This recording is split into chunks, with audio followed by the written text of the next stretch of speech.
G'day and welcome to the Hunters Campfire Podcast. My name's Mark and along with good mate Ian, we're here to help with all things hunting. If you're looking to start but don't know where to begin, you want to make the most of your next trip away or even plan that hunt of a lifetime, we've got something for you. You'll find our podcasts on Apple, Google, Spotify, Amazon and plenty of others. And if you want more, head over to our YouTube channel, The Hunters Campfire, where we have plenty of how-to and hunting videos along with the full video production of every podcast. Don't forget to like and subscribe, and good hunting. Good evening, gents. Good evening, Jono. And lady. Good evening, Ian, and good evening, Gemma. That was a little bit awkward, but anyway, we got through it. That's alright. I'll be one of them. We're good. So, thanks for joining us again, Gemma. Tonight we're going to talk about Finland, which is a sore point, but I'm okay to be the butt of jokes. But before we do that, we'd like to say firstly that you are our first return guest. So, I just realised that. So, thank you for coming back. Obviously, we didn't do it too bad a job last time. So, thanks for coming back. And as always, before we move into the conversation, do you want to do a round of traps about news, interesting stuff, and otherwise, guys? Oh, that would suggest I've been paying attention to the news. I don't want to talk about the news, actually. It's been disastrous news in Queensland recently. Yes, news for you, not more broad. Very exciting news on the Hurley Ranch.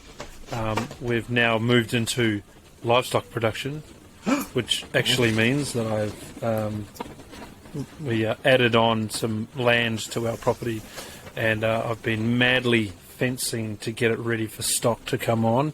And when I say stock, I mean I went and purchased 10 new Dorper maiden ewes, and they've arrived. They're the first 10 and probably 50 that I'll get in the next little while, and they haven't escaped yet. It's very nerve-wracking. They're just out here in the paddock next to me. I can hear them. I was able to hear them. But I'm trialling a new fencing scenario that doesn't have mesh fencing. It's all electric, and I'm nervous. But it's anyway, all electric. So, oh wow. It's all electric. Yeah, so it's all just high tensile electric with a kick-ass earthing system, which means that if anything touches it, it'll likely fry its wool off. But it won't die. But it will learn. Anyway, it won't die. My dog jumped higher than my head when it hit the fence the other day. Anyway, it's under control, but it's an exciting day. They came in yesterday and they're still here. They haven't run away. Wow. Nice. That's all I've got. It's all that's mattered for me in the last little while. Oh, okay. Well, that's an exciting news. Gemma, anything to add? Anything exciting happening with you or news, views? No. I mean, we had our work Christmas party today, so that was fun. Christmas lunch. And yeah, just wrapping up the year with lots of different things. We had a fair few try shooting events recently. So I spent about 5 days at home in September and another 10 maybe in October. So busy last few months since I saw you guys last, but no, just looking forward to Christmas, really. Yeah. And is that mostly with the try shooting events and things like that? Yeah, they were all work-related trips. So when I saw you, Mark, in Queensland, yeah, that was the month where I'd spent 5 days at home. So, yeah, just really busy. Lots of different things going on, which is nice because we obviously were in lockdown for a while, so it's nice to get out and about, but maybe not all at once. But that's okay. So, you're in Sydney, but the main office is in South Australia, is that right? Yeah, so WSAA have 2 offices, so our membership and merchandise office is in Sydney, and our main office and head of publications and everything is all over in Adelaide. Yeah. Oh, okay. So you had the Sydney office party. Yes, yeah. Just There we go. Just with the ladies there, the lovely ladies who answer all our membership questions and all the phones. They work really hard and they're a great bunch of gals. So, yeah, we had a nice lunch. Cool. It's good. Jono? For myself, I spent the weekend camping with the family. We went up to a property about 2 hours, I guess, from Brisbane, and I spent it with a herd of about 20 or 30 fallow deer that you couldn't shoot, that were the park pets, I guess, and my children got to feed them and play with them, scratch their ears and backs, and it just shows that you don't have to always hunt deer. It's always good to spend some time with them, although I must say I was eyeing up a couple of them. Starting to twitch. Got an itchy finger. Yeah, that's it. But I had to control myself because it was a family trip. But it was very enjoyable. It was a lovely place. And it just shows that, we can go out and appreciate nature and not always kill something. So, it was a very enjoyable weekend. I find that I do start to think about shot placement. I did, absolutely. Oh, that one's skyline, that one's not. Oh, look at that one broadside. I was doing that, absolutely. I find I'm more like the Wile E. Coyote, right? That pictures the animal in its dressed out sense. That's what the rump would look like, and I see it as meat that needs to be, portioned up. No, I always think shot placement. I go, standing quartering like that, and I was over there. I was the same. Thinking that's the angle there. That's what I do. They did have a couple goats as well, very cheeky goats. So I know I like hunting goats, but it was good. They were got quite personalities on them, and some really, really big pigs. I mean, huge pigs. Obviously, the campers there, you can feed them your food scraps whenever you want. So they clearly are well fed. Put it that way. You get a lot of bacon off those pigs. That's for sure. Were they wild pigs or weren't they? No, so they're domestic breeds. And except for the female, which is half domestic, half feral pig, and you can see the colours. It's got the spots on it. We're used to seeing. But she was far smaller than the others, and she's the mum. But the dad is Spud was his name. He was huge. Guess what he eats? Yeah, I was going to say. I started up a place at Quilpie, and they had a pig, but that was one they caught, and they basically stuck it in the pen, and they were going to eat it eventually. But they encouraged everyone to feed their scraps to it, and it was big. So big, and but they were basically trying to thin it down and clean it up so they can, So for me, latest thing that I got the multimedia pack, which is basically the microphone for my GoPro 8, and I've been experimenting with that. And in fact, I took some still photography with it today for an article for SSAA. Because I wanted to do some wide angle stuff, so I used it. Provides a really good fisheye. The one problem I found that I've realised that I have with the GoPros is that I tend to put my big thumb on the lens like that when I pick them up. And then I take a photo, or 10, and then I come and put it on the computer, and every photo's blurred in my corner because there's a big thumb. So I have to be very, very careful that I clean that lens every time I use it. Oh, it's the thumbprint that is the problem. It's not your thumb there when you're taking the picture. No. What I do is I'm holding it like that, or I'm doing something like that, and I put my thumb on the lens, and then it's just blurry. And then I'm taking photos, and of course I can't see with the tiny screen, or I can see good enough. I'm going, oh wow, that's really great. Look, wide angle. Getting me on the computer. Oh, look at that. They've all got this blur line in them.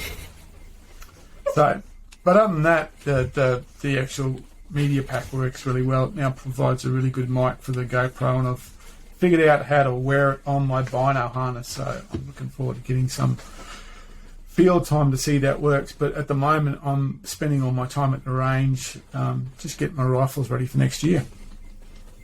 Nice. So that's about it for me. Okay, let's dive straight in. So should we start with the story about Finland? Gemma? It's really up to you. Brag story. It's a brag story I've heard. Brag so story. Just do it. So let's give it context. I got invited to go to Finland, but I couldn't go. And the reason that I was invited to Finland, not because just some Finnish people just picked my name out of a hat, It was for the SAKO 100 launch, or the International SAKO 100 launch. So SAKO are bringing out the new rifle, the replacement to the 85, the 100, and they had the worldwide launch of the rifle. And the invitation to Finland was, and correct me if I'm wrong, Gemma, was go to Finland, go on a moose hunt, go on a whitetail deer hunt, do a factory tour, and go to dinner, and a few other things. Is that about right? Yeah. That sounds terrible. That sounds like a dreadful It time. was surely a horrible event. Why did you turn it down, Mark? Because we just come out of the territory. Oh, yeah, that's right. And I thought, Territory. yeah, I'm probably stretching the friendship by saying, hey, I know I've just come back from 9 days in the territory, but now I'm off to Finland. So I wasn't able to go, but I understand that, I know Gemma went, but also I understand there was quite an Aussie contingent. So let's throw it over to you, Gemma.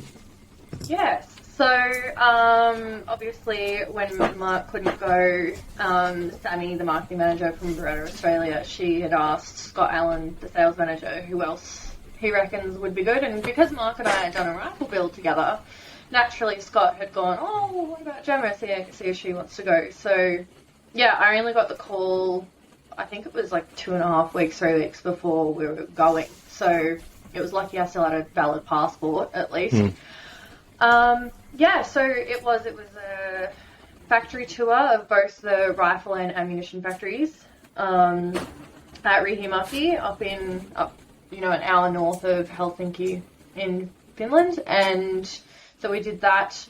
It was a press and media event more than anything. So there were 8 or 9 people from the US, 5 or 6 from Canada, 3 Kiwis, and from the media and press side of things, it was myself and Hannah Scrimmets from Wild Deer magazine, and then a lot of the international Beretta conglomerate staff were also there, which meant we had 2 people from Beretta Australia come as well. So, yeah, all up there was about 30 people, and yeah, so we had a press event.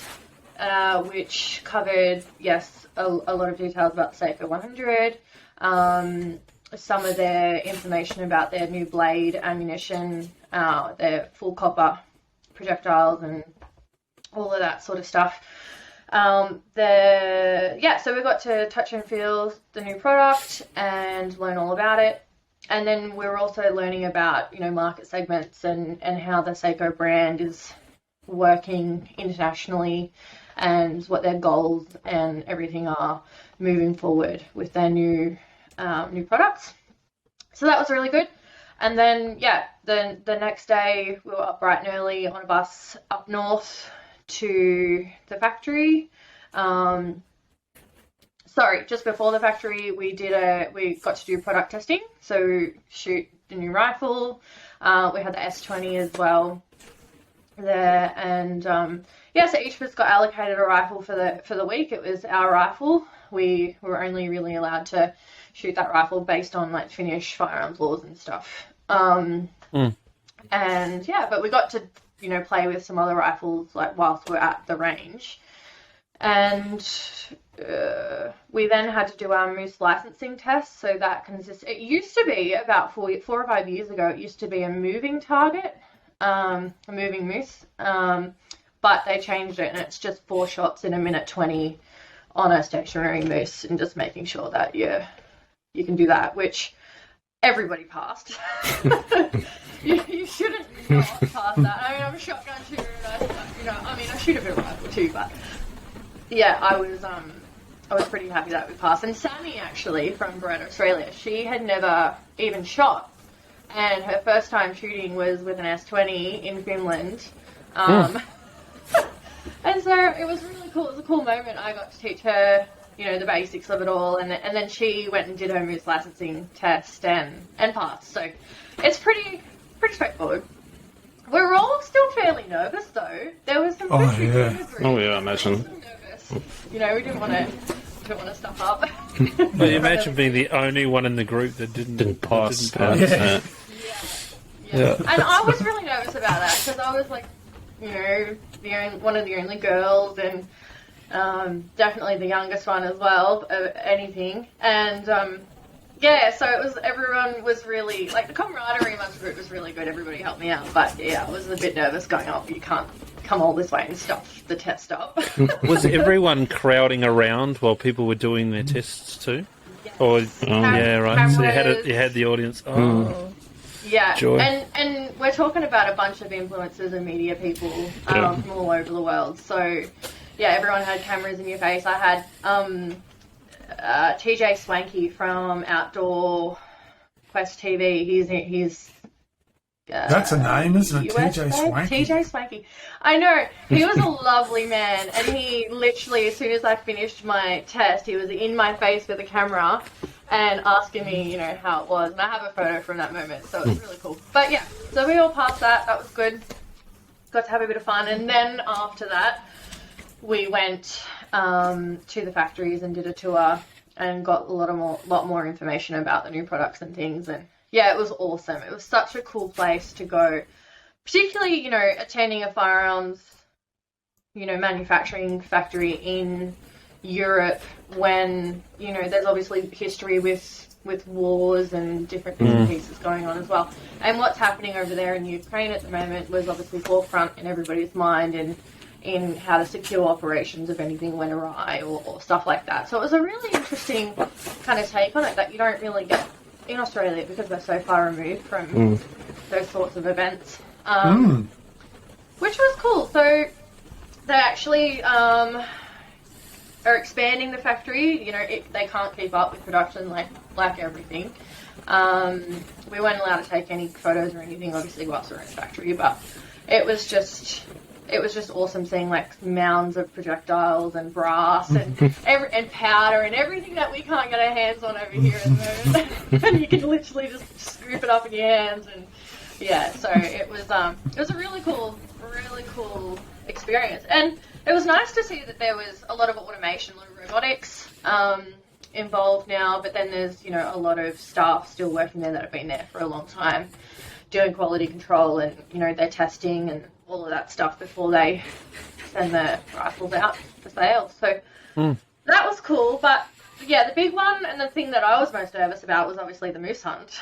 I've never even seen a moose before, let alone fired a shot at one. And I was a bit conflicted about the idea of shooting a moose, I'm not going to lie. And it's really funny actually, because I was talking to my fiance Michael, and he Mark knows this, but he works for another wholesaler, and he got an opportunity to go and do the similar thing with Norma at around the same time, but that trip fell through because Norma's now been acquired by Beretta International. But when his trip came up, he was conflicted about the idea of shooting moose. And so I was telling him, no, you're in a controlled environment. It's something that's very common over there. It's no different to, pest control with how we do with kangaroos and pigs, and which, he and I have both done. Is it really pest control? Well, for deer, it is pest control. It's the whitetail deer. Moose is obviously harvested, so it's a really huge staple of their diet. You eat moose everywhere over there, and so we both knew that what we were going to shoot was going to be harvested. So I was, we were just having that conversation as a couple that haven't really done a lot of hunting, and he was like, okay, of course you're right, no problem.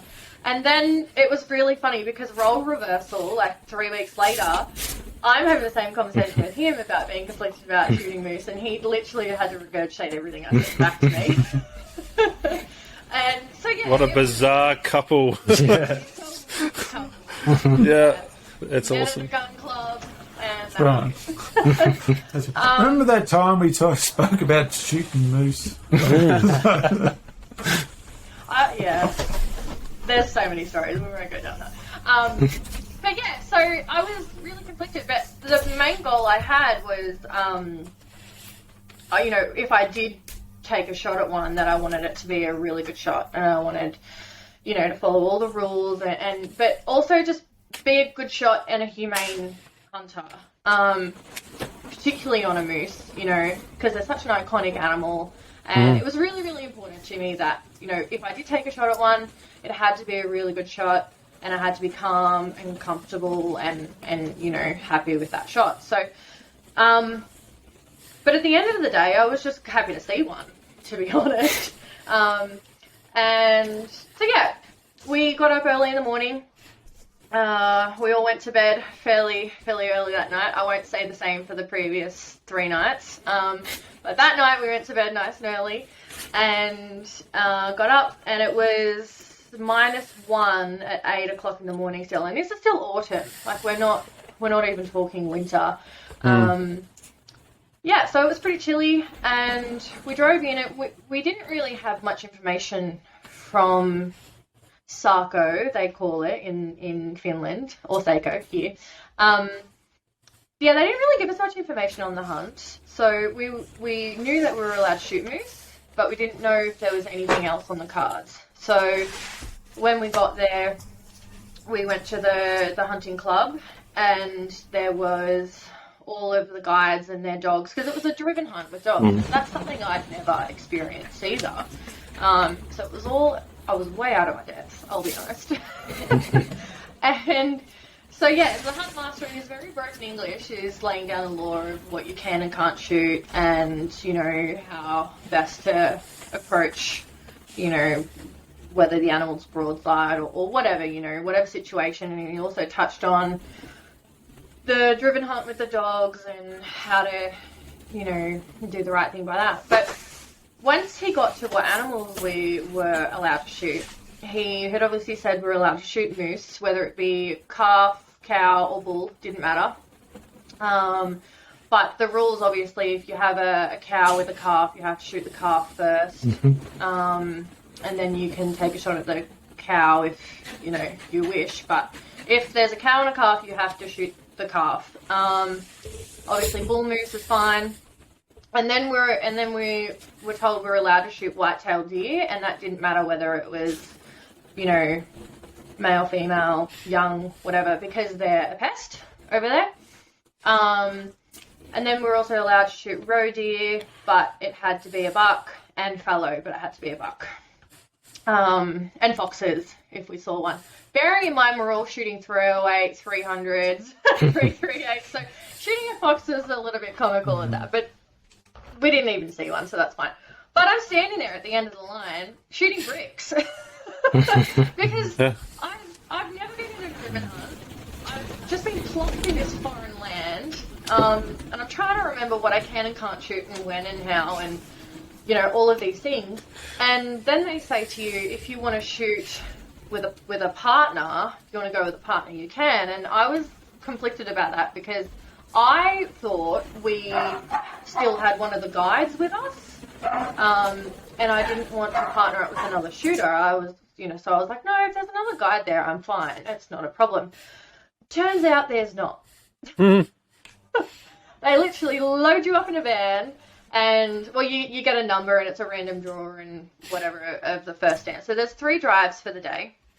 And we go for the first drive, and I get everybody else's stand was kind of close to the road. You could see it from the road.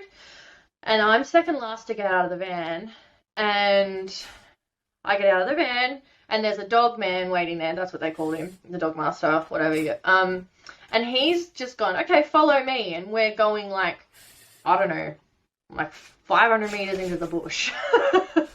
And we still couldn't see my stand. And he's just says 2 words to me, like typical Finnish people do. They don't speak much. And then just says, okay, you're here. Moose come from there. Have fun. And then he goes. And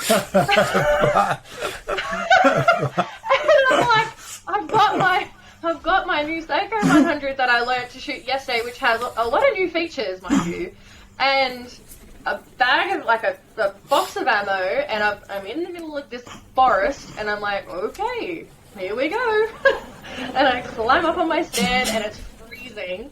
And so I'm just kind of, you know, I set up, we have a radio, to speak to the hunt master. Anyway, so I set up, and I'm just kind of sitting there, and I'm just like, oh, if I just see something, I'll be fine. I'm just kind of sitting there, watching around, and I kind of hear something from the left, and one of the dogs runs through. I can see it running through, and they're all barking, and you can hear shots off in the background, and Harness, the other Aussie, he was shooting deer left, right, and centre. He came over the radio 3 times in a row, basically.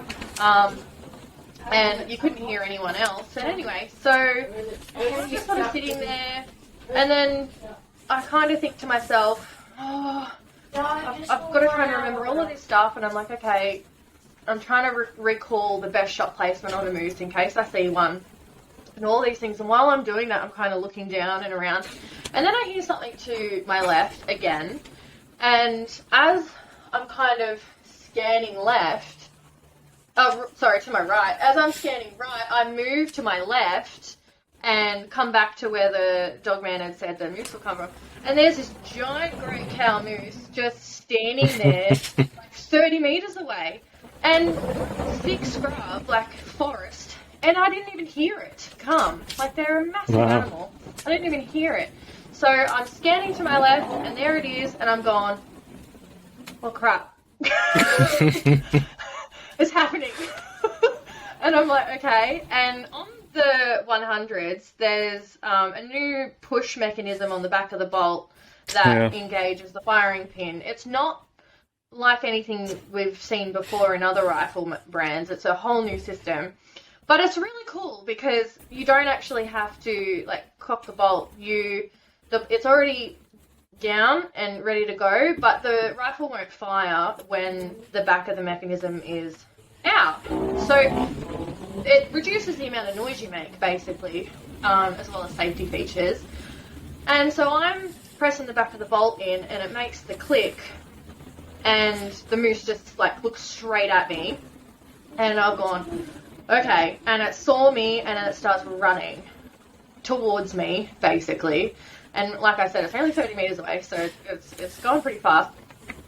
And I'm like, it all just happens so quickly. I'm trying to see if it's got, if it's a buck or a cow, and if it's got a calf behind it, and trying to follow all these rules. Whilst the thing's running at me, they can move to holy hell. And I've got my scope on 3 power, and it's still not maxed out, like, out enough. Like, the thing was that close. And lucky I am a shotgun shooter, because it was literally like shooting a rabbit off a high stand with a shotgun. And I just sort of moved, and I was like fluid and smooth and calm. And I, lined it up behind the back of the shoulder, and I pulled the shot, and then as I was swinging, the rifle hit the stand, so I didn't, the shot was interrupted, but I already fired at that point. And the moose had jumped quite high, and then just, like, kept running, but picked up more pace. And I wasn't sure whether, because it all happened so quickly, like, I was sure of my shot when I was looking through the scope, and like I said, I wouldn't have taken it if I wasn't sure, but once it all happened, the second guessing started happening. The moose ran off, and it jumped. And I don't know how they behave when you shoot one. I've never seen one, let alone fire a shot at one. So I had to go on the radio and say, stand 6, cow moose, shot, single shot, not sure if confirmed. And the hunt master comes up on the radio and says, okay, the dog man will come and look at it. And so I had to direct him, and he went off, and it felt like an hour before he came back. My heart was in my ears, and then I started stressing. I've gone, I've just ruined it. I've just done exactly what I didn't want to do. I've just injured the animal, and I started just going in a bit of a spiral of all the things that could have gone wrong. And the dog man sort of starts making his way back, and he's real stoic. He doesn't give me any indication of whether he's found it, let alone what state it's in. And then he gets to the very bottom of my stand, because I'm not allowed to leave it.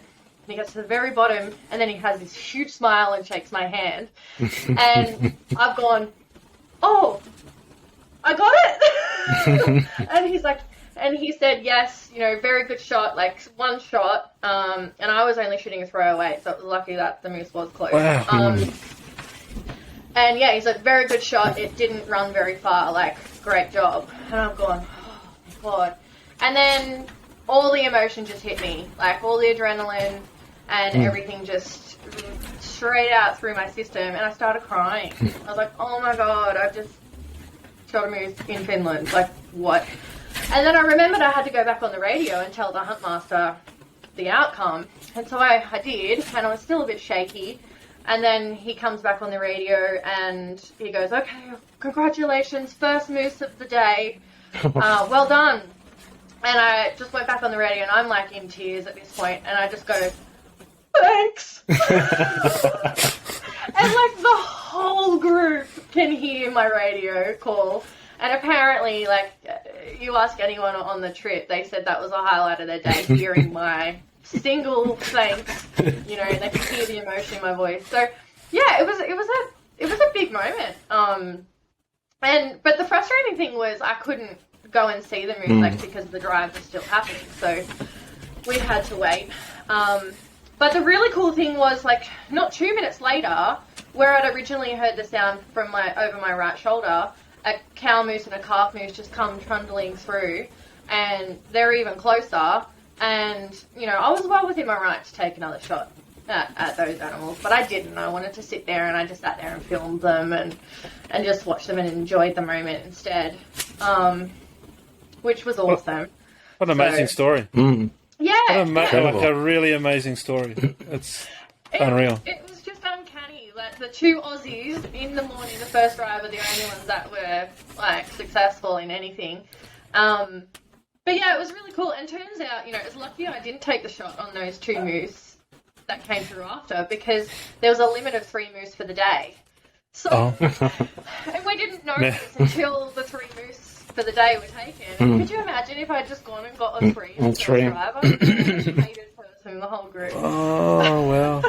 Well, it's really interesting, because I've not heard the story. I don't know if any of the other guys have heard the story. I've not heard your story, and I didn't know what the outcome was going to be right to the end of that, which was awesome. So, well done. That's awesome. What an experience. Yeah. It was really cool, and that was just the first drive, and it was cool because the drive had finished, and I had to find my way back to the road. Remember, it was like half a K in the bush, and nobody was there to take me back to the road, and I was lucky I had some sort of general awareness. So I found my way back to the road, and then Clemente from Beretta Australia, Sammy from Beretta, Bruce from SAKO, the hunt master, and one of the other guys, Joe from America, Beretta USA, they all just ran up to me and gave me a massive group hug.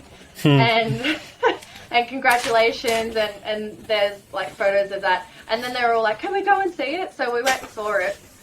And as soon as I saw it, again, I just burst into tears. I was like, oh my God, like, this is a huge animal. And I was proud that it was a single shot. I'd done well. That's exactly what I wanted to do.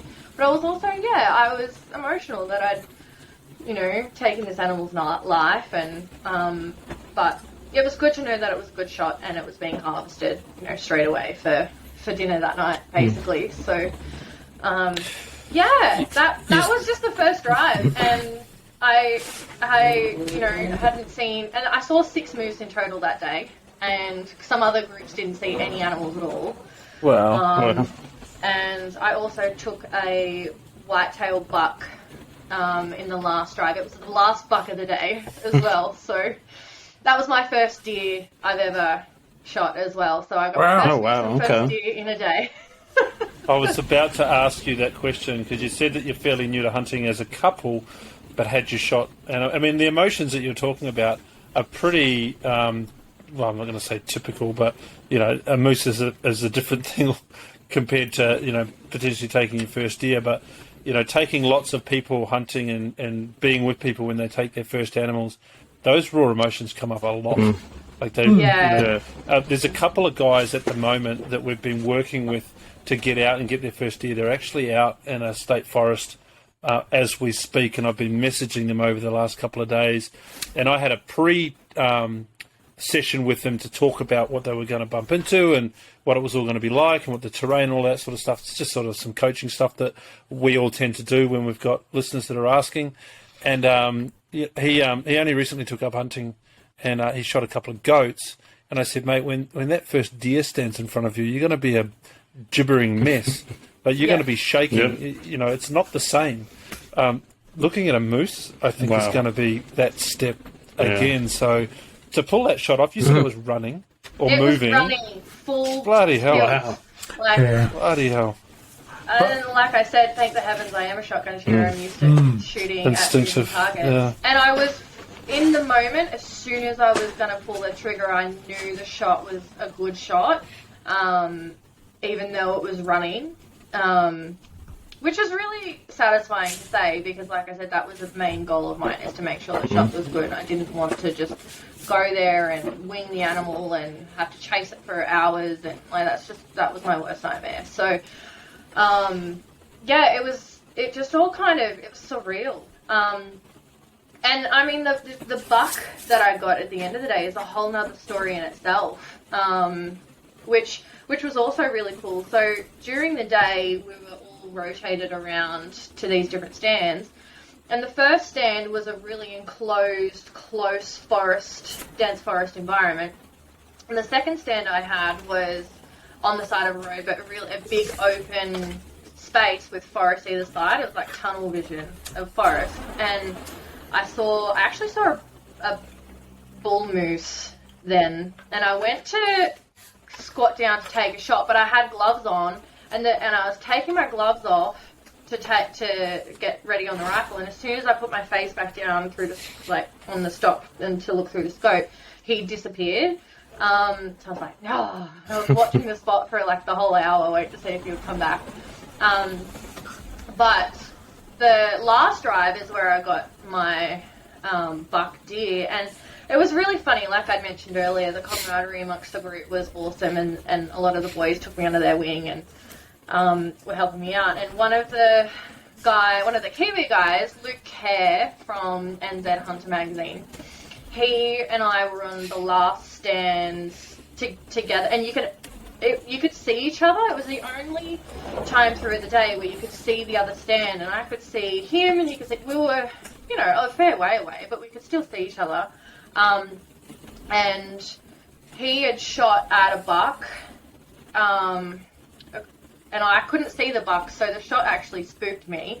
And then I was kind of looking around, and I kept hearing another rustling through, a dense part of the trees, and I kept looking over there to the left, and then I heard clapping, and I looked over to Luke, and he was like clapping to get my attention, and was pointing to where he could see a buck, and he was well within his right to shoot that animal himself and take it for himself, but he wanted to give me the opportunity to shoot it, and he had no idea that I'd never even shot one. Like, he didn't know any background or anything, but he was looking out for me. It was really nice. But the really sad part about that is I missed it. I shot straight over the top of the back, basically, and the thing just like trundled off across past me and like up the hill, and I felt really awful because he just allowed me to take that shot and I missed. And he actually has it on film. He was filming me, and he's like, "There's evidence." But the cool thing was not 10 minutes later, where that buck had run up the hill to, I was looking up there, and a heap of birds just took off, and I'm going, okay, there's something up there, and another buck had sort of made its way down from where the birds took off, and he was bigger than the first one that I'd taken a shot at, and I'm like, So I'd missed my first deer, and the other one was coming towards me, and it did go into that thick forest area that I was worried it would go into, because obviously you can't see much, but I could see the shadow just ever so slightly moving its way through, and there was a very small ridge just on the edge of that little forest section, and he just sort of made his way very slowly out and positioned himself perfectly atop this ridge. But he was like facing, like a quarter facing. Okay. So, which I've recently learned last week doing my R license testing, that is one of the hardest shots to pull off on a deer. I didn't know this until last week, but anyway. So I had enough time. It wasn't running, and I wasn't making the mistake twice to let poor Luke down. And so I'd crouched and took my shot, and he just dropped, kicked once, and that was it. Like, it was, and he would have been over between 150, 200 meters away. Like, it was a decent, like, distance. Okay. And I was like, okay, wow, I just took a buck as well. And so it was a really cool experience because, like I said, Luke was taking care of me, and he shot a lot of deer throughout his life. And we'd finished the drive, and it was only 5 minutes, and the drive was over. So yeah, I got the last buck of the day, and we wandered over there, and he was lovely because they couldn't find his buck. They didn't know where. He was trying to tell them where it had landed, and so they were off trying to find it. In the meantime, we wandered over to mine, and we found it, and I knew exactly where. I could still see it from my stand the whole time.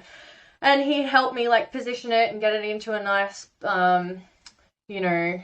layout or whatever, so we could get some really nice photos. Like, he knew exactly how to prop the head and fold the legs, and it was really helpful because I would have had no idea about, pardon the pun, about what to do and how to capture a good shot of that. And that was the whole point. We were there for a media and publications event, is to not only learn about the new products, but to get some content as well. So he was lovely. He helped me set it all up, and we celebrated, and he gave me a big hug, and the really cool thing, there's a Finnish tradition that the guide that comes out of nowhere, I don't know where they hide, but they literally just pop up out of nowhere, and they're like, hi, and they tear off a bit of the closest pine tree. And bless it and like sort of do a little ceremonial thing. And they did this with my moose as well.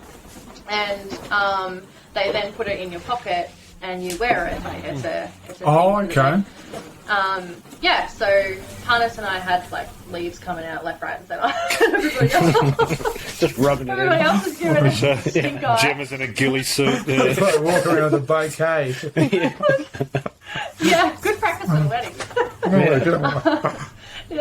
That's spiky too, by the way. You get there in the chin and it hurts. Anyway, so it was a really cool thing, and props to all the guys that were there to help me, because without their support, I was very, I was confident in my ability as a shooter, but not confident in the process and understanding, everything else around that, which is a lot to take in, especially when there's a language barrier and different animal that you've never shot before. So, yeah, it was a really cool experience. And we then, they wrapped up the day with a ceremony. They brought all the animals, and they had like nice ceremonial fire barrels that were all engraved, and the hunt master kind of concluded the ceremony, and then we went and ate some of the kills for the day. So yeah, so they asked me if I wanted to get my moose head mounted. And I said to them, I do not have a big enough house for that. Was the discussion with the fiance before you left about whether you would be bringing these home? Like, no. This is now outside the discussion, right? And thousands of dollars for the wedding planners. This is completely outside, but there was no mention on their part about the cost of this, which was very hospitable of SAKO. Maybe I'll get the bill, I don't know. But I don't think so. I think they are kindly covering any of that. So you said yes?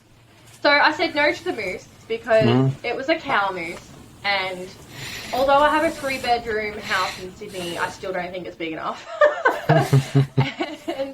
And we're not really, although, you know, Michael and I both shoot and that's how we met and whatever, we don't really openly have that in our house. Our house is a very normal, you know, a normal house. It's the one place in our life that isn't shooting related, I guess. And so we don't have any mounts or anything at home at all. But I did then have the offer of getting my buck mounted, either Euro mounted or, you know, the full head. Shoulder mount. Shoulder mount is thank you. I have no idea what it's called. There you go. And I said to Clemente from Beretta, I said, Clem, I grabbed him, I was like, you've done this before, what's the normal thing, what's the traditional thing that they do in Europe? Because I don't want to be that, you know, tourist that goes against the normal cultural tradition.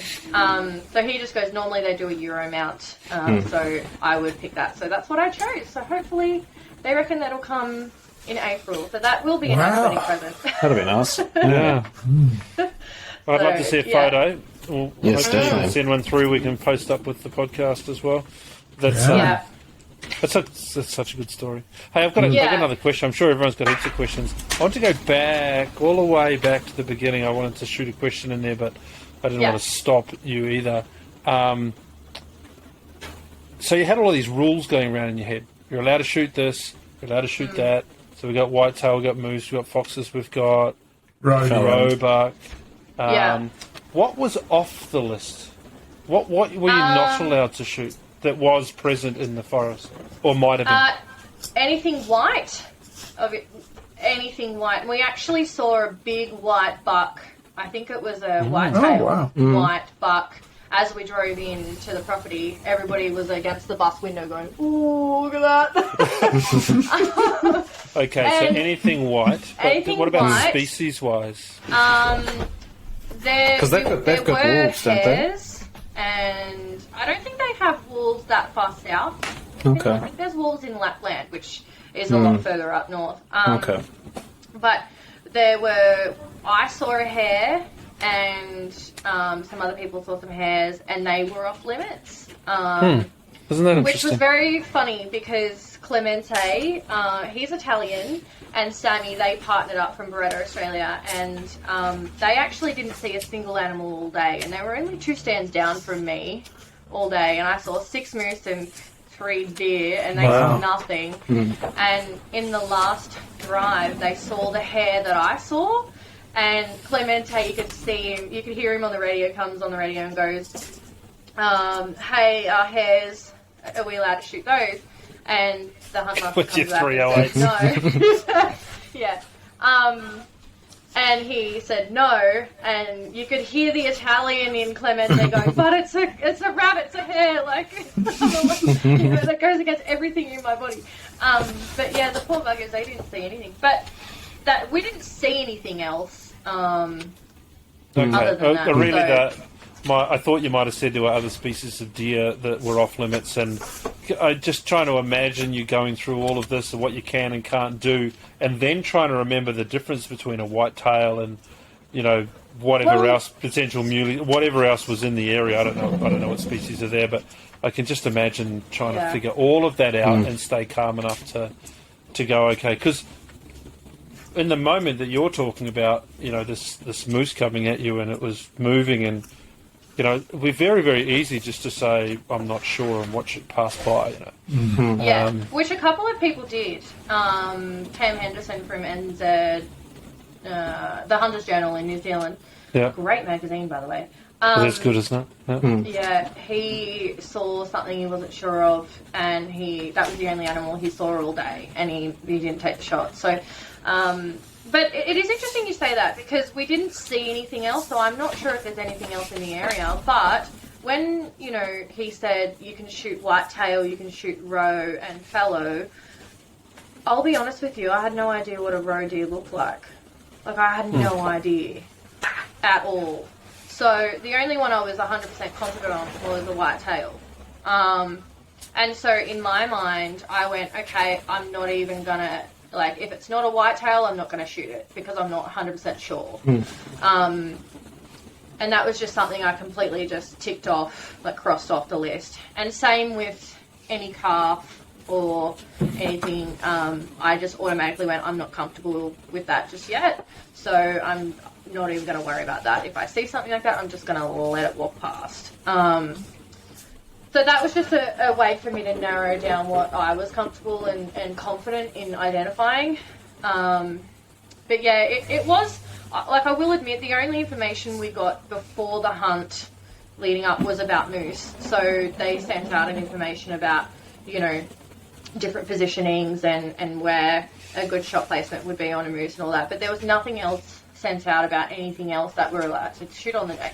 And it was questionable that we were even allowed to shoot anything else on the day. Nobody knew what the hunt master would say, like, on the day. Not even the SAKO guys. So, yeah, it was... I would have appreciated probably a little bit more info. And I actually, for my own purpose, recorded what he said with my phone. And it's funny you say that because just before I saw my moose, I went back through and very softly played the video to check, just to refresh my memory. I was just sitting there enjoying the forest, and I was like, well, I'll just listen to what he said, because I was so concerned about doing the wrong thing. And then I'd heard that sound to my right, and I put my phone down, grabbed the rifle again, and like looked right, and then as I was coming back left is when I saw the moose. So it was literally that sequence of events. I was like brushing up on my homework like 2 seconds before before I saw the moose. So Unreal. yeah. A little bit stressful. I did think that there would be a guide with us. And yeah, it's for a new... Sounds like he might have been in the bushes just behind you, ready to... Just watch it. Literally though, I radioed that I'd shot a cow moose, and he literally pops up out of nowhere, and I'm going, were you there the whole time? Like, that's a little concerning. But the funny thing about the finish is they say very little, and they're very blunt when they say something. So when anybody had come on the radio and said that they had missed, and they know they'd missed, the hunt master would come back on the radio and go, okay, please try and be very, very accurate next time. And we're all listening going, well, yeah, that's exactly what we want to do. And then I was like, I hope that doesn't happen to me. And then, of course, it did later on in the day. I had to go on and say, yeah, like, confirmed miss. And there was a loss in translation. And he was like, was that a confirmed miss or a hit? And I said, I missed. And so I had to, like, say it 3 times. And then Luke, who's on the other stand, radioed and said, this is stand... whatever number, can confirm that stand missed. Just rubbing it in. So everybody was sitting there just laughing, listening to the whole exchange. And then he comes on the radio and says, okay, try and be accurate. I'm like... Yeah. Now, these are normal radios. You ever got headphones or anything? So you're in stands. Most of the guys had headphones. Okay. I opted not to have a headset. Purely, and I knew it would be at a disadvantage to me because it meant noise around me, but I'm completely deaf in my right ear, so if I have something in my good ear, then I lose all of my hearing senses. Oh, wow. All situational awareness, so it's a little bit of a hurdle for me in that regard, in jobs and different bits and pieces when I've had radios in the past. So I just opted for just a normal radio sitting in my pocket, but turned down really, really low, and I just kind of like would put my ear to it just to check. But apparently it didn't matter because they were just popping out left, right, and centre. Well, if you saw rolly animals, it turns out that they were curious about the radio. That's a good takeaway for tonight. Wow. The boys were all joking all around the world. They were saying these animals must like the Aussie accent. So you never knew.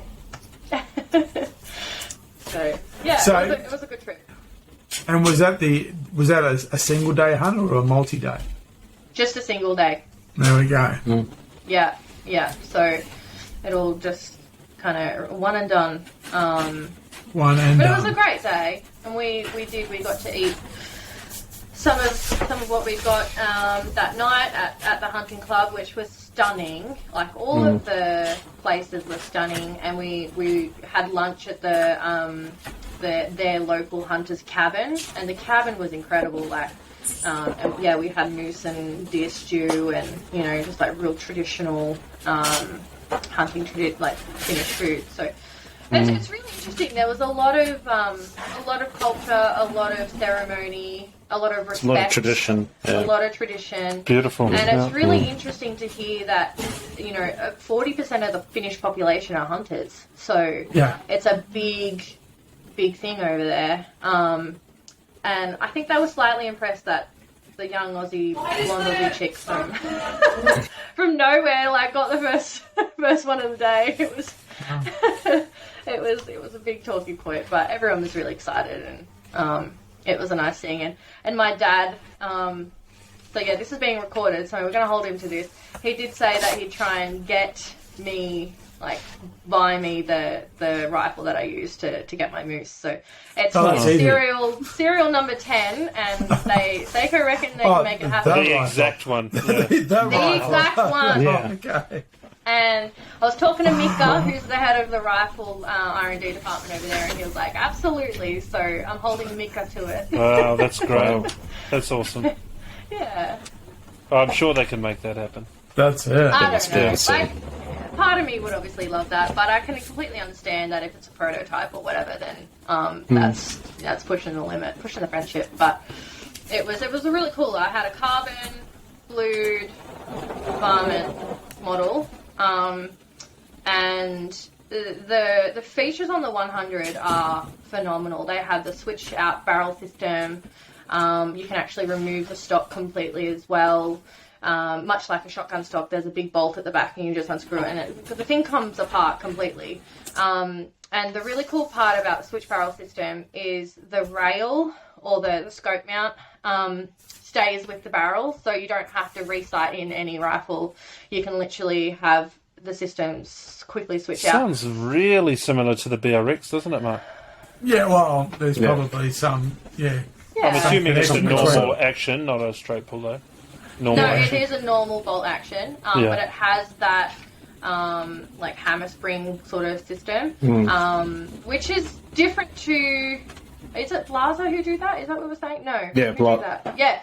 It is different to the Blaza system. You'll see what I mean when you see it. But it's a similar concept, but yeah, slightly different in its mechanism. But I really also love, as a female, we were talking last time that there's certain features within women who have, higher cheekbones, so the distance between our shoulder and our cheekbone is higher. And in their stocks, they have a push button adjustability, and it's spring loaded. So whatever shooting position you're in, and it's softly spring loaded, like it's not going to come up and whack you in the face. But it just lightly, rises, and then you just release the button, and it stays in its position, like it's a smooth system. And it was really, really good for me. Obviously, shooting in different positions on stands and different physique and stuff. So I really liked that. And it's also got a compartment in the stock for all the tools to change everything, straight away. So it's all just an incredible bit of kit. And the stock itself being a carbon stock, like I'm a straight, like through and through walnut gal. Like I love, a good wooden stock. And that's taste. The shotgun. That's the shotgun shooter in me. Like it's just something that I like, and I like the feel of, and I like the way it feels when you shoot and all of that stuff. So I've always been a little funny about having like a carbon stock or a non-walnut or non-wooden stock. And the stocks that they have on these new rifles, they don't feel tinny, like you tap them and there's no tink tink tink, or there's some real substance to it, and it feels soft, whatever coating that they've given it.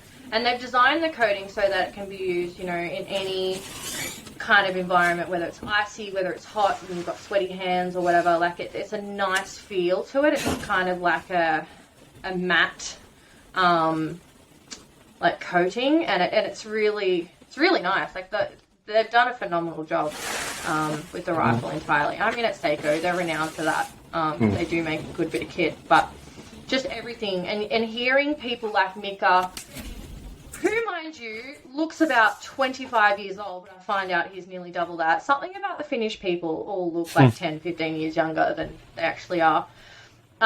Just hearing Mika talk about it and hearing, you know, the thought that him and his team have put into it, it's just incredible. And it feels like a very family, the whole company feels like a family company. They all love it. They love what they do. And they are complete geeks over it. And so, yeah, it was really incredible just being immersed in their knowledge and just how they talk about their new products. So the whole thing, the hunter side, the whole thing was just incredible. So, yeah. Certainly that switch barrel with the rail that sticks to it. So, you know, you just get 2 scopes and then you just plug it in. So you run a 308 and then 9.3 or whatever it is, 2 different scopes. Away you go. You can see that would.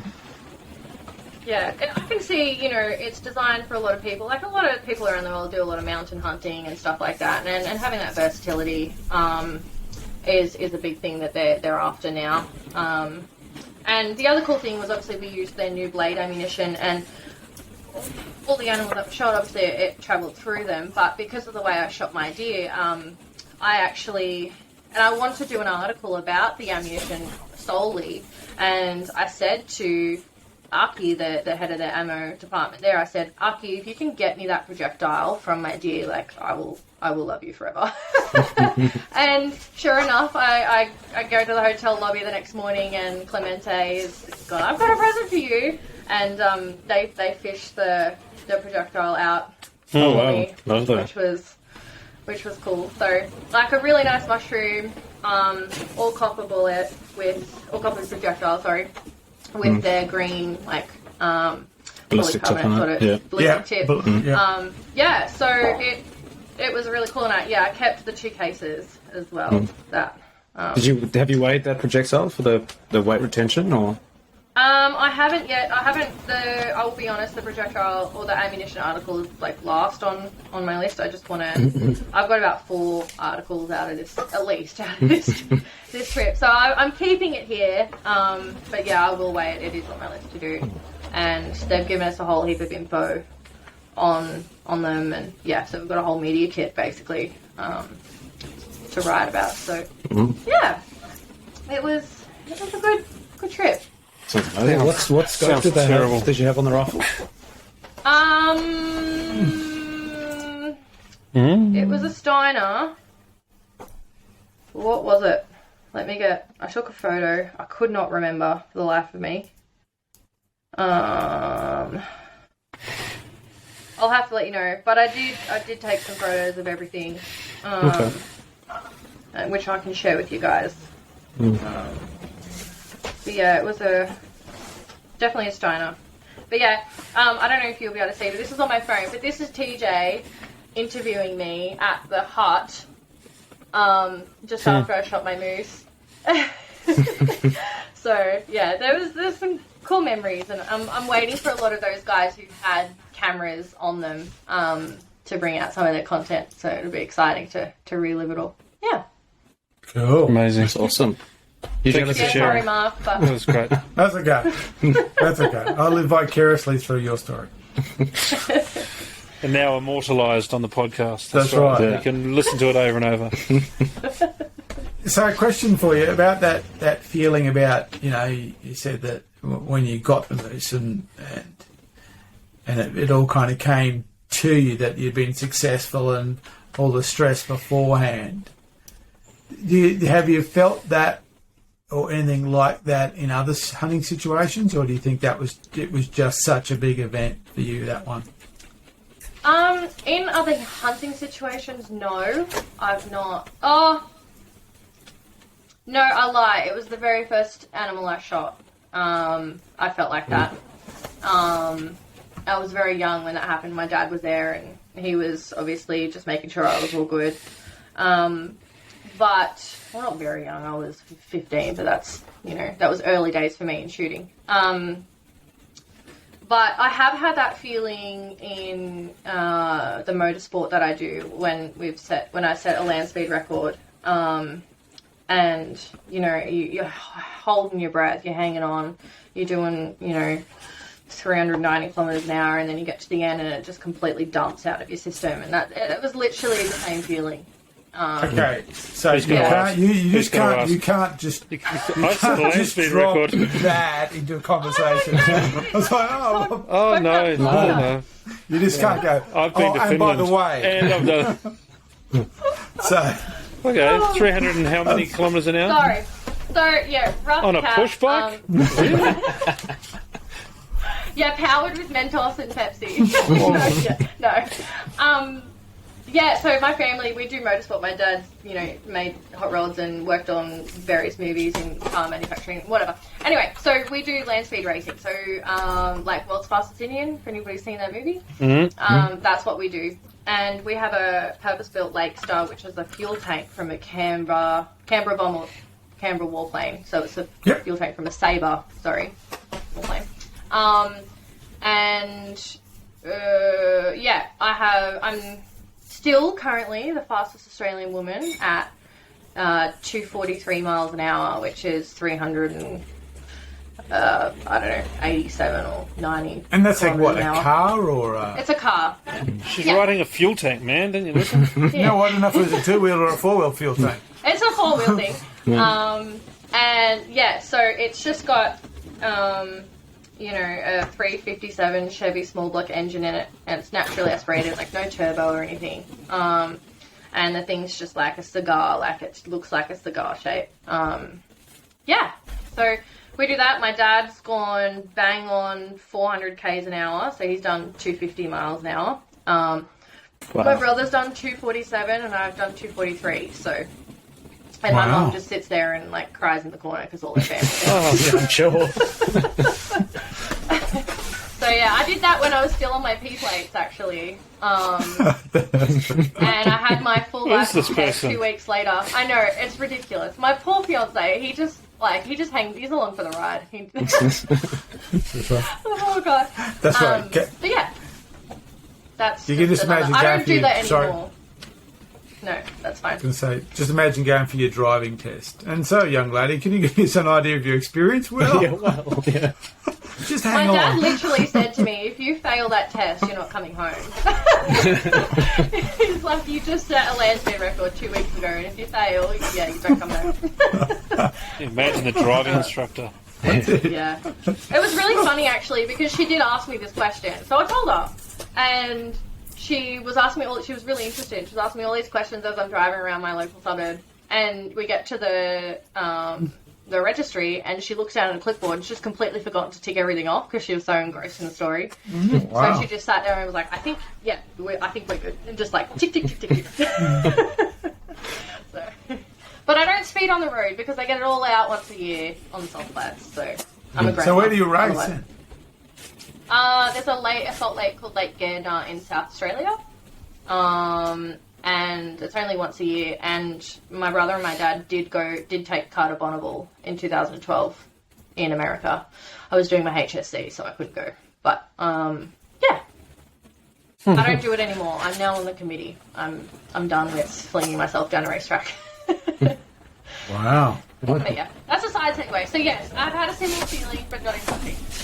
Okay. And it was a really cool thing because I made sure I captured it. So I actually have a video from that moment of like all the raw emotion and everything I felt. I just dumped it into my video. So it's probably going to be a lot of ugly crying and gibberish, but it was a cool moment to capture. Yeah.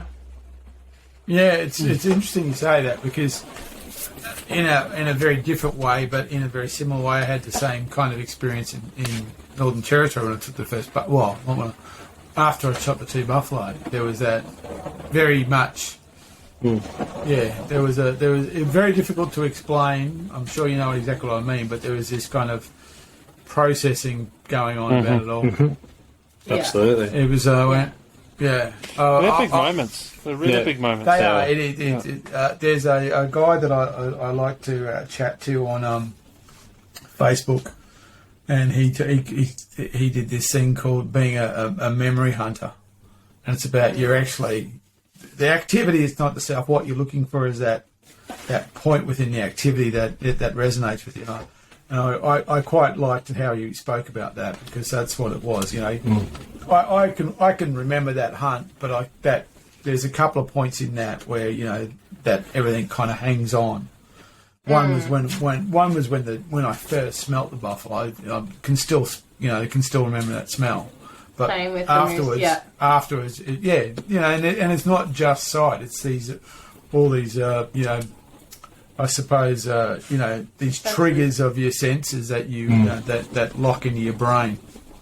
Yeah, and I really think it's something that people should talk about more. You know, if it does impact you, it doesn't mean that you're any less, you know, any less strong or you know, emotionally capable or whatever. Like, if anything, you should speak about that, and we should normalize that feeling, because although I knew exactly what I was doing, I knew exactly what I was going for, you know, on that day, and, you know, I was hoping that would be the outcome, but it still is an impactful moment, and it's still something, you know, that there's not so much a sense of guilt, it's more a sense of, you know, thank you. You know, you think, you know, I thanked that animal for giving me that experience, and, you know, for, you know, its sacrifice, basically. And it was emotional. I couldn't stop the emotion either. And Bruce, he's from SAKO, he was there, he's one of their marketing team guys, so he was there with the camera, and he actually has a photograph of me with my head in my hands, kneeling next to the animal, touching it for the first time. And it's such a powerful moment that triggers for me. The photo itself, there's nothing special about the photo, but that's probably one of my favourite photos of the trip, is capturing that moment. And I kept apologising for feeling that way and for crying. And the funny thing is, you know, I joke about the finish being so stoic, but the dog man who took me to see the animal, you could see that he was impressed with my, you know, with my reaction. Everybody was impressed that I did have that reaction, because it means something. And that's what Mika said. He's the guy from the head of R&D in SAKO, and he said that was my all-time favourite moment of the day, and one of my favourite moments ever taking someone hunting is hearing your voice on the radio. So it was a really cool thing, and it definitely needs to be spoken about a lot more. So. Yeah, look, I totally agree, and I think it's not a lessening. It's actually, I think it's a sign that you're more aware. You know, it's kind of like you know, I don't want to get too philosophical. It's not an awakening, but it's certainly, I think you get this heightened awareness of what's actually happened and what part you've played in it, and. You know, it's okay. This is real. This is really, really, really, really real. It's a very grounding experience. That's it. It's like, okay, this is real. This is what happened. I did all these kind of things, and it came to this, you know, conclusion. Yeah, and that's what I often describe hunting as. You know, that's what hunting is. It's a year in a second. It's that compression of all that time. You kind of go, well, that's exactly what happened. It's you see, and you would have seen this when you've taken new people out as well. We just with the volumes of people we've taken out over the years that have taken their first animals, you learn to recognise that this is happening, that they're processing it, and they're trying to figure out. But because they're also with a bloke, and you know, maybe they don't want to release some of that. But you know, you let them know it's okay, and you know, that's all part of that process. I remember, you remember Mark and Jono back in the early part of our podcast. We went to the Pilliga this time last year, or over Christmas, and I took a new hunter out with me to chase his first ever animal, and he'd spent a lot of time at the range and going up through the calibers and trying to figure out what was going on. Well, as the story goes, we got up on the hill and he managed to take his first goat. But immediately after he shot, I shot. Right? And I couldn't really figure out what was going on with him, like just after the shots were taken. And I congratulated him, and we had a little bit of a chat, but I just sort of left him to process it. But he was feeling like he was a bit more solemn than I expected him to be. And as we were walking down to the goat, he looks to his left and he said, "There's another one here." Oh. I said, "Yeah, that's the one I shot." And the relief that came out of the guy. He thought I had to follow through on his animal because he didn't do it properly. And he felt terrible that he'd not managed to do the job properly and it suffered. Wasn't the case at all. I just followed up on a different one. But really interesting sometimes when you take other people out, you see this sort of stuff. And you're right, verbalising it is really important, but also letting people have the time to process that with someone that they trust in the moment it's pretty special. And I love it. As much as I love the first animal I ever took, taking people to get their first one is just incredible. I love it.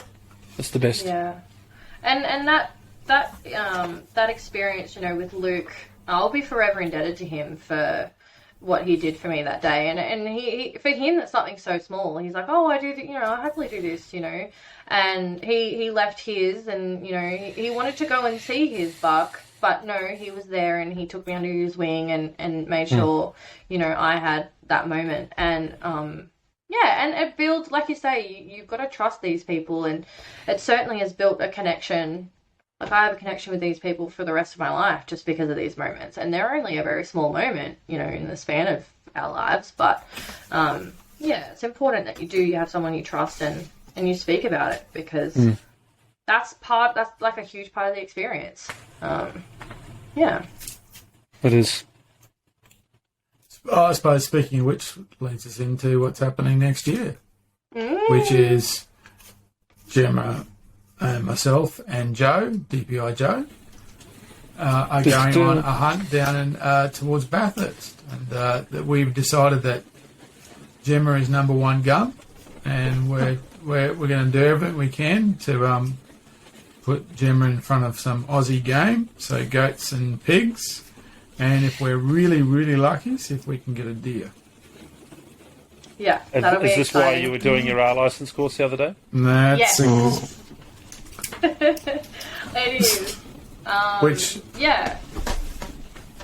Which means we'll actually be visiting a new, certainly for me, and for the podcast, we'll be visiting a new forest. So we'll have a new forest update, which is Pennsylvania, which is one of the really popular forests around there around Sydney. So we've already got in our calendars when to start booking in, because it is one of the ones that has a pretty high level of competition to get in there, because it's a very good has very good results for deer. But we're going to hunt private land and then move on to if the private land hunting goes well, move on to public land and see if we can locate a deer. Now, there is supposedly deer on the private, but Joe feels that we'll probably do better on public for the deer. So we're going to go. We're going to try and do both over a few days. Nice. Down at Bathurst, weather and cyclone and whatever. COVID Mark 8 and all that kind of stuff permitting, we're going to go out and see if we can get Gemma onto a goat and a pig.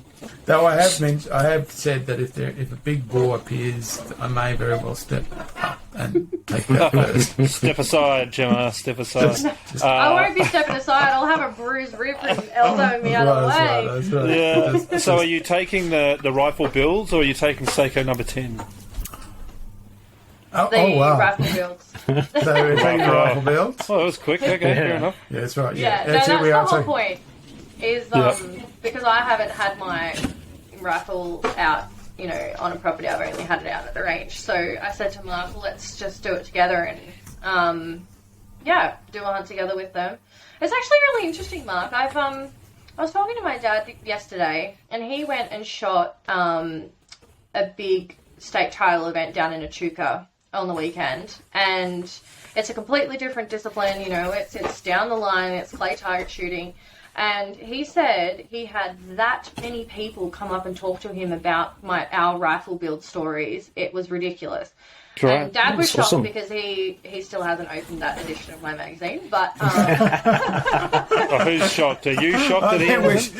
That man needs to be outed. Yeah. He goes, I've got some reading to do now, I guess. But, yeah, so he said a lot of people, and these are clay target shooters who, you know, it's a completely different area of what we do. And so many people come up and speak to me about our Beretta rifle build stories. So that's a really cool little thing. Especially because it's so different. Scott mentioned that he's actually, someone rang up and said, I want that rifle. Very cool. A version of mine. So they're actually putting together a second one. But I think it's important to mention that yours was a very different build to mine. Yeah. And so it's a complete. So they're not, they're not like a matched pair or anything like that. You went from a very different approach, which I think was really important, in fact, because all too often there's this idea that this is a hunting rifle, and that is, whereas you went for something that really suited your idea about what a hunting rifle was and what a general purpose rifle was, and I went my own way, and but two very different concepts really. So yours is a 243, if I remember correctly. Yeah. Yeah. And you've gone a Boyd stock, or was it a Boyd stock or? It was the Boyd's at one. Yeah. Yeah. Which is lots of adjustability in it. Yeah, more suited for bench, shooting from a bench in that regard. But I will say I went for the varmint barrel, but I got it fluted just to see how much that process would do in terms of, weight reduction and performance and things like that. So, obviously varmint's good if you're shooting a lot of rounds down at the range, but I also wanted it to have the opportunity to go and take it out on a hunt. And for a lot of women, I was obviously keeping a female in mind, that might be a little bit too much weight for them. So when I got the rifle, I was actually surprised on, I guess, the very little difference it made, very little weight reduction it made. Suitable for me who, I've been carrying guns for a long time, so I'm very used to the weight, and it's probably not going to be too much of a huge issue. But it will be interesting to see how impactful that extra weight is out in the field in the middle of Bathurst in the middle of summer. In summer, yeah. So we'll see about that. Otherwise, Mark, it might look good on your shoulder. No, I will never do that. I will never do that. It's my rifle. I will shoulder it. Well, it's a righty too, so I won't worry about it. So it's. Oh, I'm not talking about you shooting it. I'm just talking about okay. Just strap it to his post with a quick release. If I'm carrying, I'm tying it to the pack, and that's where it's going to stay. No, I will never do that. No, it's mine. So my fault, my problem. But we'll see. It'll be interesting to see what impact that has. That's the big thing I want to take out of the hunt is whether that weight was worth it. Yeah. Yeah. Well, it's a perennial question about weight and all that stuff, and I've never particularly worried about it, but I think the more I think about it, I think there is value in it, especially obviously if you're in a situation where it becomes hypercritical because the terrain you're covering and the kind of things you're doing. But I felt for most instances weight wasn't, I wasn't in a situation where I'm pushing myself to that point where weight became became an issue. So it'd be interesting to see that. Though that being said, I recently bought a pair of my first ever synthetic boots, and I must admit the lightness of them is noticeable. As in, you're kind of going, oh, this is very different. The fact that they're just so much lighter than the traditional pair of full leather boots. So maybe there is something to this, very lightweight rifle stuff. Yeah, and I just wanted to, another reason for that feature was to obviously highlight the gunsmithing down at Beretta and see, because it is a fine line, fluting something, after production or post production is there's a lot of engineering and a lot of thought that needs to go into that, because you've got the potential like warping issues and if you go too far with stuff. So it's a really like skillful thing to do post-production on a rifle, and that was another reason why I chose to do that, is not only for weight reduction but to, being honest, test the boys down there at Loretto, see how good they are, and they nailed it. So it's more just up to me and seeing whether it was worth the extra weight. Bearing in mind it was mostly designed for bench shooting, and a lot of it. So that was a big reason for that choice. And I'm assuming one of the reasons for that is because you do a lot of that introduction to shooting, and so you were looking for something for that, which is, I think, worth mentioning as well, that you're heavily involved in introducing new people to shooting. Yeah, that's the core passion of my whole existence within the shooting community, really. Is getting people into the sport, because I got into shooting through a tri-shooting event, and I grew up in an area where there was no shooting. I didn't grow up around firearms or anything, and I find it's a really important tool, and if done successfully and thoughtfully, it can get a lot more shooters into the fold. So within the SSAA, we've been piloting a heap of tri-shooting events in all different formats, and we've narrowed down the formula, and it's very successful. We had, at the last tri-shooting event we had was at Coffs Harbour branch with Khadijah and SSAA New South Wales, and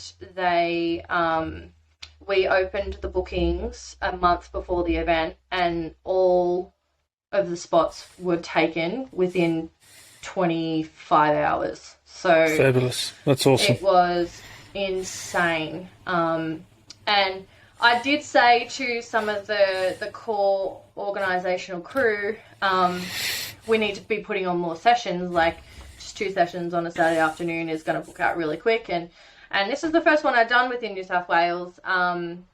So they were a bit hesitant to see how popular they would be, particularly in a rural area like Coffs Harbour. And I literally, I said to one of them, I said, I will bet my job on the fact that it's going to be booked out pretty quickly. Not knowing that it'd be booked out that quickly, but it was nice to know that I was able to keep my job. And they were super successful days, and the branch did a fabulous job in running the event, and SSAA New South Wales are keen to roll that on and use, myself and Khadijah and Alison Walden, a group of 3 females, and kind of kick it off within New South Wales. So it's exciting times. So what kind of people turned up for that? I do have the stats, but I don't want to open my computer in case it fails again. But it was, it was actually surprisingly a lot of women. So it was nearly 50-50 women and men, and I think there was like 15 to 20% of them were juniors as well. So obviously, we're targeting the smaller groups, which are juniors and women, but we all know that, a lot of men get women and juniors into the sport. So we wanted to keep it open to everyone, with obviously, conversations around hosting, ladies' days or junior days later on down the track. But it was a very good mix. We had a small percentage were members already, but they were bringing someone, so that was a really good thing to see, and it's always been very popular. In Victoria, we had huge numbers of women and juniors turn up to these things, and even people with disabilities and wheelchairs and all sorts of things. Like, the sessions are open to everyone, and it's really good for the newcomers to see that, because generally, just with the way the numbers are, if a lady rocked up to the range, they would be the only one there 9 times out of 10. So it was really good to kind of group them all together and have a bit of fun with it. So yeah, really fun days. And what kind of, or if any, do you have idea of what's the outcome of those days? Is there an uptick in people joining, or have you got any idea what happens post those kind of days? Yeah, so there's actually a really in-depth operational plan that I've developed for these sorts of days. And essentially the plan is twofold. So there's option A and option B. A lot of branches and clubs traditionally have gone for option A, which is a big gala day style thing where they have hundreds of people come through, heaps of volunteers, and they sort of just filter people through. And those days traditionally, are very popular, but the membership uptake or return on investment in terms of membership is fairly low. And there's a high volunteer burnout rate in those days because you need a lot of volunteers. And they're a big thing to do, so most branches or places will do one a year and that's it. I'm more targeting option B, which is a individualized approach, which can be done, once a quarter, once every 2 months, or once a month, depending on how active the branch wants to be. And they're a very specialized, sort of targeted approach. You have 20, 25 people in the session maximum. Sessions go for 2 hours only, and there's a lot of science behind it, a lot of numbers that I've crunched in terms of there's a threshold or a turning point where you will get a new shooter interested in membership. And the key is reaching that threshold, and then that's done through careful session planning and careful placement of particular volunteers.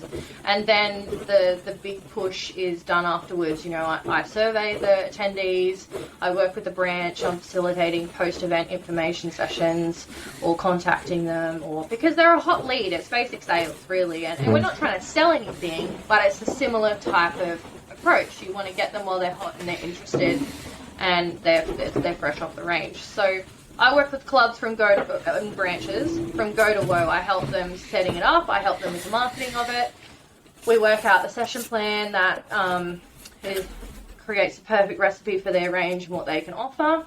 And then essentially these days only require 5 to 6 volunteers maximum, and they're easier to control. The sessions you can integrate more games and strategy and work with them.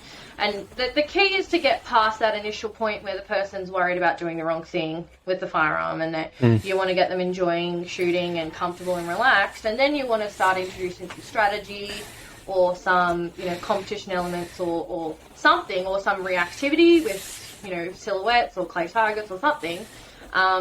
And then once you get past that point, that's the threshold. Then they start feeling comfortable. They're not so worried about all the basic, head on the stock and pull, finger off the trigger and all those real basic things. And they start to enjoy the sport. And then it's up to the range officer to answer any questions. And it becomes a bit more of a conversation then on how to get into the sport. And so, yeah, without, going on for hours and hours, there's a lot of strategy that we've thought into it, and it's a lot of testing and a lot of analytics and number crunching too to get to that point and get the highest return on investment in terms of membership funds and volunteer hours and manpower in these events to get membership. But that's not to say that option A is a bad thing either. Option A is really good for those intangible seed planting moments. You can't track that through membership, but it basically is a community engagement exercise, and it just gets people onto a range, having a fun time, normalising the sport,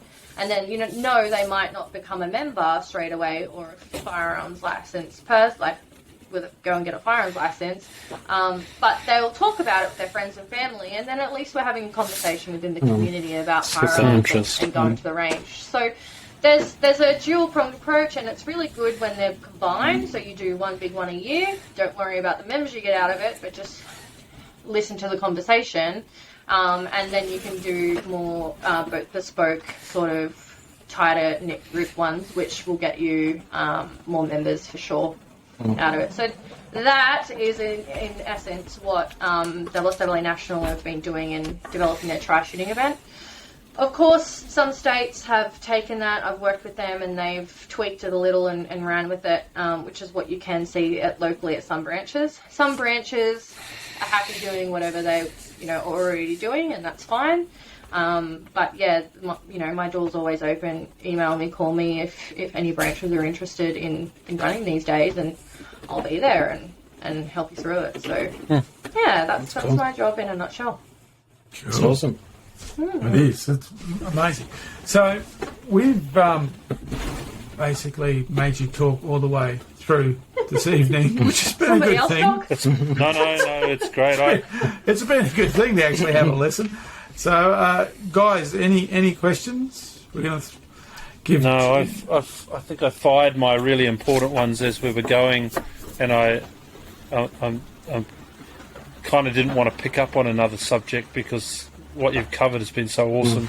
I didn't want to dilute it with too much else, but no, I don't. Jono, about yourself? I don't have a question, but I've got a thank you. So, Gemma, thank you from the last podcast. You gave us all those tips and tricks for travelling with firearms. It really How did that go? It went really well. Really good. Really well. So, from me, that's a big thank you. That was really, really informative and really helpful for us. We had pretty painless experience with travelling with firearms, and that's really from the advice that you gave. So, thank you very much. Hey. But to follow on from that, the learning was actually to tell them you have firearms because they treat you as a problem then, and they want to get you through the system really quickly. Yeah, it's great. That's it. Yeah. Jump cues. You know, like you're the squeaky wheel. So okay. So that's what we found. Oh, good. That's good. No worries. Oh, okay. Well, if that's about it, I think we might wrap it up for this evening. It's been incredibly informative. Amazing. More the fact that, here we were talking about, hunting in Finland, but what we've discovered is that you're technically the fastest woman in the country. I think that's sorry. And I don't think I'll ever forget how you just simply dropped that into conversation. The hard thing is, and without sounding like a bit of a, a snob, but some people, I forget who does and doesn't know, because a lot of the time, if you just jump on Google and, it'll come up. So some people who I have no idea would even have a clue about it, know everything about it. And then sometimes there's situations like you guys where I thought I'd spoken to you about it, and I just kind of drop it in there, and you guys all go, "What? Hold up!" I don't think I've seen a as well executed drop of really important stuff for some time. Some people kind of go, just happen to do this, I happen to do that. You just go, I just happen to be the fastest woman in Australia. Also showed up three podcast hosts that have done zero research on the guest. Absolutely. I think that's, but I don't think we've ever under the illusion that we do any research. No. So you've just confirmed that to everyone who listens. No, it's good. It's good. It's nice to have a clean slate sometimes, because you walk into a situation and people know more about you than you think, and you go, "Oh, okay." Well, I like how you describe that. It's good that we're coming at this as a clean slate. I think that's a great. I'll take it. Yep. We'll take that. We'll take that as a compliment. So, thank you again very much for firstly being our first return guest. It's, as always, it's been a pleasure listening to, and your take on the moose hunt was really a great story. Looking forward to hunting with your good self early next year. So again, thanks very much, and I'm sure we'll get you back again on some time to talk about something else that you do that is world shattering that you haven't mentioned yet. There's nothing else, I promise. No. Oh, yeah. Sure. There's still time. It's done. We've done it. We've exhausted it. We're finished up. Yeah. Yeah. Thank you. Thank No you very worries. much. Really Thanks, good. guys. Cool. Have a good Okay, guys. Christmas. You You too. too. Thank you See very ya. much. Okay. Bye.